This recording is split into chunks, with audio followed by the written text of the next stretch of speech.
Hey everyone, Chef Nicole here. So as you guys voted this week, you were looking for a video on how to make tweels and how to make tweel stencils. So right now I do have my ingredients out on the counter, actually right over here. And so my butter and eggs are kind of coming up to room temp. I've got powdered sugar and cake flour sitting out ready to be scaled. But I wanted to start with making our stencils. So I have a cutting board, which we absolutely need if we're making our own stencils. I also have an X-Acto knife right here and a pair of scissors. So a couple of ways that you can make stencils. You could get a cake board, or not cake board, but a cake box, because it's a food safe material at that point. You can use that because it's just about the thickness that we're looking for. I didn't have any cake boxes on hand, so I grabbed a couple of other items. This is a 5-star Mead notebook, and the plastic right here is pretty much the thickness that we're looking for. But as you can see, this one is pretty good and warped. This is an old recipe book of mine from early on in the industry. And so the plastic here we could take and we could cut this into a stencil, and then it is a pretty nice reusable one. But of course they do become warped over time, especially if they're not stored flat. And in this case, as you can see from the pages being kind of dirty, the notebook's probably been exposed to the elements a few times. So what I did find that I had was an old file organizer. And again, it's got this really nice durable plastic. I've already sanitized this to make it food safe. And so I'm gonna go ahead and use this for our stencils. The benefit of doing something like a harder plastic for our stencils, of course, is now this becomes reusable. Of course, I do have to sacrifice a whole organizer, I suppose, but I haven't been using this since my last job anyways, so I'm not too attached to it. But if you've noticed, I do have a blade over here on my cutting board, and this was an old blade that was on my X-Acto knife beforehand. And I wanted to get this one switched out just because I don't know the last time I actually used my X-Acto knife. I don't know how sharp this one really is. But we're always going to assume that when we work with any sort of a blade that things are very sharp. So I'm gonna, gently put some pressure on it with my finger. I'm going to slide this to the edge of my cutting board just enough to pick up where it is not a sharp piece. Hey everyone, so in this next clip, what you're going to see is the stencil has a lot of black marker on it and shapes have already been drawn. Now, the part of the clip that ended up being deleted during upload, unfortunately, that I was not able to finish, does show that what I did was take a dry erase marker, which is erasable and washes off of plastic very easily. And I just freehand drew the shapes that I wanted to create my stencils with. One of the things that I would recommend absolutely doing is use a template if you have one. So obviously the plastic I'm using is clear. And so if I was to have printed off a stencil, maybe a printout from the internet, I could absolutely place it under the plastic, trace it with my dry erase marker, and then just go ahead and make the cuts as I see fit. If you were using something that you can't see through, however, you would need to use a stencil to draw on there to get something a little bit more exact. In the case of circles, of course, if you have ring cutters, you could use those to trace. You can kind of tell from the ones that I did not use that route. I did, again, just freehand everything onto my stencil, which you absolutely can do yourself if you're not looking for anything to be super, super precise. Maybe you like that kind of like a rustic round look. But one of the things also that I was going and saying in the video previously about the blade from my X-Acto knife, what I was going to do is wrap it in tape, painter's tape specifically.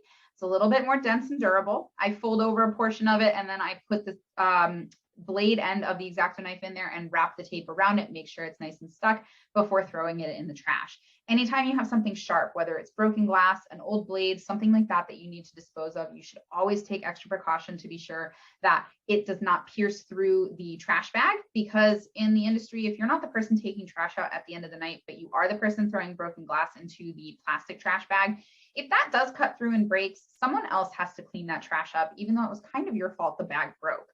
In the case of something like an X-Acto blade, especially, the last thing I would want is for that to be free floating, someone picking up something off the ground, trash or something, and maybe using their bare hands because maybe it's mostly solid garbage, and then them cutting themselves. It creates a whole lot of issues that we just want to avoid. So that was what I was finishing up in the first half of the video before this break. In the next half, it's going to be me using my X-Acto blade to cut my shapes. One of the things that you'll notice is that I'm always keeping my hand to the side or above of where I'm cutting. I am cutting towards me. I am applying great pressure. You'll notice I'm also now on a plastic cutting board, not my wood cutting board, because I really like my wood cutting board. And so the plastic cutting board that I have, my X-Acto knife does dig into, creates quite a bit of resistance. And that's one of the reasons that the motion, while in the version that you're going to watch next is kind of sped up, it does, you can kind of see there's a little resistance behind it. In the video following, when I cut the circles, I do talk about how I lift the plastic some and kind of bend it a little bit, and I have a little bit less resistance to work with. But as always, because we are using blades, we do need to be very, very cautious. X-Acto knives especially are very sharp. They can cut you very easily. So we always want to use a lot of caution. There's going to be a couple of other points in the video where I'm going to take these quick break inserts because I did have, unfortunately, quite a bit of my footage that was corrupted during my upload. So hopefully I can get everything filled in as necessary and you guys still enjoy everything that we have to offer in this video today.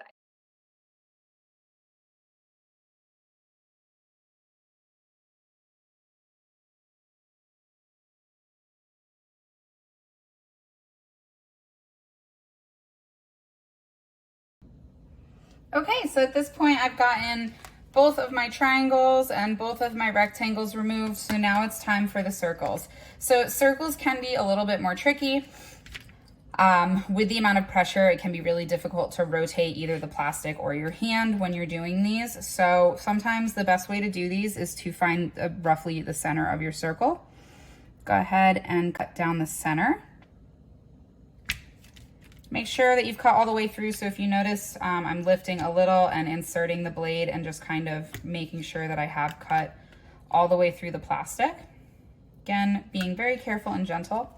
I'm gonna rotate it 90 degrees and I'm gonna go ahead and cut down the center again. And so all I'm looking to do is essentially make 4 sections of my circle. Again, making sure that those center pieces are cut out. So now we've got our 4 little triangles. We can fold these back if we wanted, if our material is flexible enough, which gives us a little bit more room to begin maybe even using our scissors to cut around. But in this case, I think what I'm gonna go ahead and do is still use my knife. And my hand is away from where I'm going to be pulling my blade. So my blade is going to be coming around on this side. And I'm just gonna try to connect my corners. Definitely, sometimes this is a little bit tricky. I just actually pulled straight through, which is not what I want to be doing. So definitely one of the things I would say is on a circle, use a little bit of a lighter pressure the first time. And I'm just trying to get that first triangle removed here because then it's a little bit easier to get scissors in.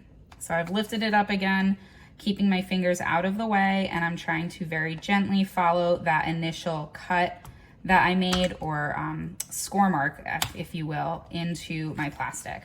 So I got my first little triangle. I do have like a little piece of excess plastic. I'm just gonna pull that right off.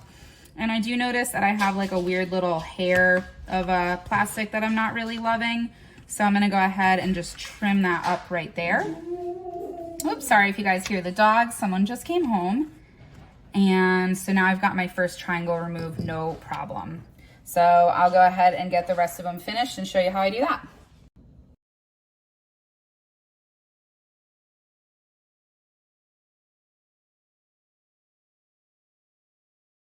All right, so at this point we have our stencil ready and it is time to go ahead and mix our ingredients. So I do have pieces of me making the Tweel.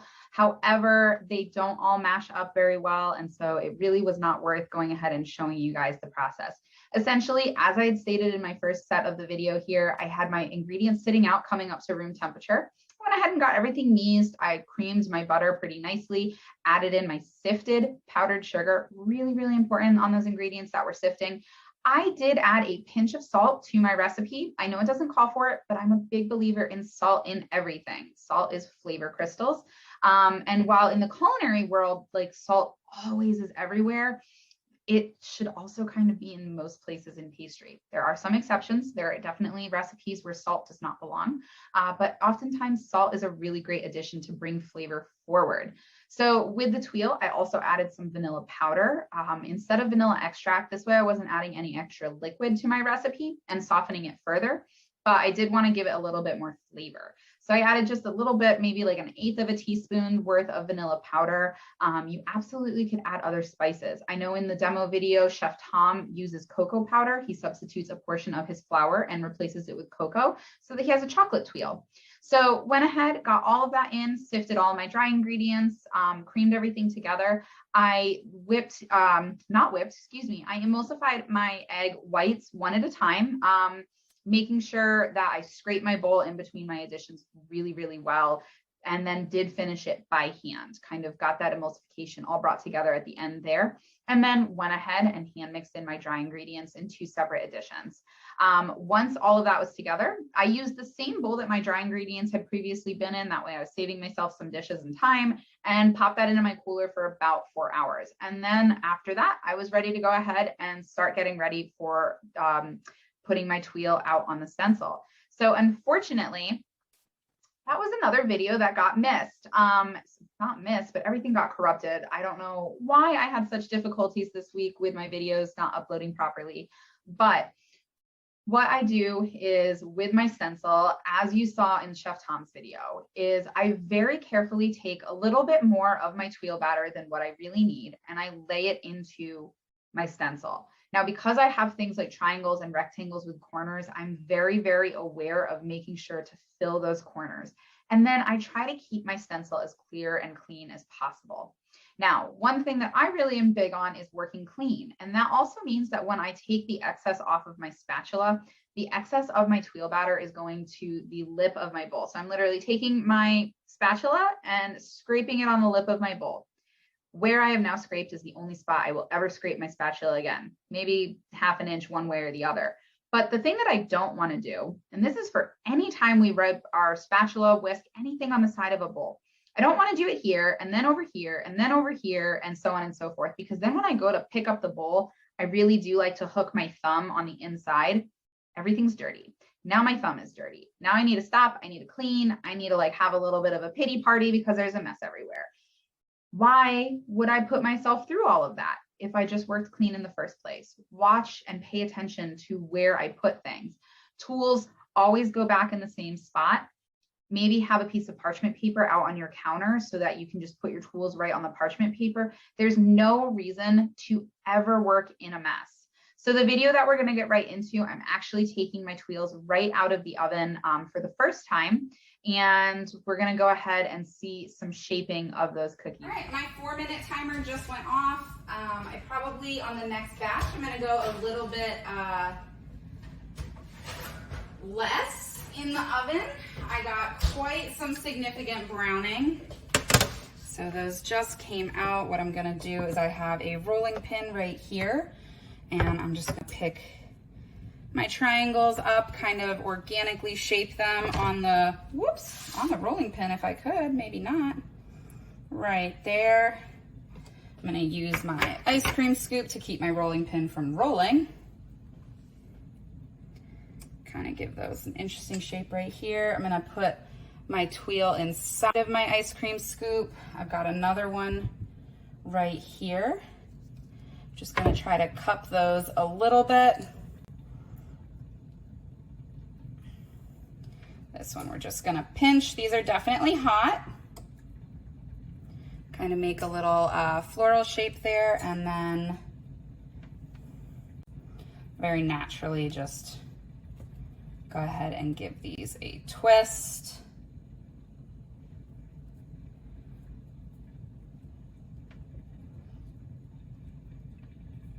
And that is that. So these absolutely are very warm. The tray is hot. Everything just came out of the oven. What I'm gonna do is I'm gonna separate my Silpat, which also has some good heat to it, from my tray. And I'm gonna set the Silpat, gonna kind of like air it out a little bit because I only have one and I don't wanna be here forever making Tweels, right? So if I kind of air this off and like just kind of fan it a little bit. It can help cool off my Silpat a little bit quicker. I can redo my next set of stencils on the same Silpat. You can definitely see, I think maybe there's a little bit of that residue. You can kind of see where it was all baked. So eventually what I am gonna need to do is like at least wipe off the stencil. But the tweels have already set. These ones, like I said, this was 4 minutes at 350. So I think for mine, I'm gonna probably go maybe more 3 minutes. These are a little bit dark, but we've got some cool little shapes that we're working with already. They're very delicate. So I've got just a very gentle cup on the rounded tweels right here. This one, almost a little bit more dramatic, but I didn't get it in there quick enough. And then sort of like a bud shape right here, a little like intersection of a rosebud almost. So we're gonna go ahead and take our stencil and place it back down. We're gonna go for a second round. So on this one, I set a 3-minute timer. After 3 minutes, my cookies were still very, very pale. So I'm kind of just looking at them by eye. They're just starting to take on a little bit of golden brown. I'm liking this. When they are this light, we get a little bit more time to work with them as far as shaping. Again, these cookies are still very hot. Using an offset spatula is a great way to take them off of the mat, but leaving the silicone mat on the tray gives you a little bit of extra heat, gives you a little bit more time to work with the cookies, but not by much. But definitely picking these up barehanded is not something that I think a lot of people are usually ready to do. It does take a little bit of practice. Eventually just kind of recognizing that you're not going to have very much feeling left in your fingers. We can just go ahead and fold this guy right in half. He should be small enough to hold his shape pretty well. And then we're just going to do these twists again. Kind of organically shape those. And set them on the other side. If you take your time for too long, then you definitely will lose the ability to shape them. Like this one already really doesn't want to curl. And so if I force it, I will crack it. And so you just have to be prepared for that. But these are going to be great additions for plated desserts. You can actually fold these if you make big enough circles. You can fold them to make something like a fortune cookie. But yeah, these are going to be really good for plated desserts. They can add height. They add a lot of really nice, delicate texture. They are a pretty decent flavor carrier. The vanilla and caramel kind of, vanilla and caramel flavors really do show through pretty well on these. And so you can, of course, always add almonds before baking or cocoa nibs, small toppings that are going to be easy to hold onto. That way you don't have to worry too much about anything big and bulky falling off. But you know, in the 30 seconds of shaping these have already gone ahead and have been finished cooling. So they're pretty good to use immediately after they've cooled. One of the things that you can do is you can store these in an airtight container, usually for about 7 or so days. Definitely depends on the humidity in your area, of course. And the batter, absolutely, like I have plenty right there that I will not be using. So I'll probably go ahead and get that into a container and freeze it and save that for the next month or so, and then use it as I see fit. So I hope you guys enjoyed this. Hope this one was really helpful for everybody. And for those of you that are doing these Tweel cookies as a bonus, I do hope that you enjoy them and find a good use.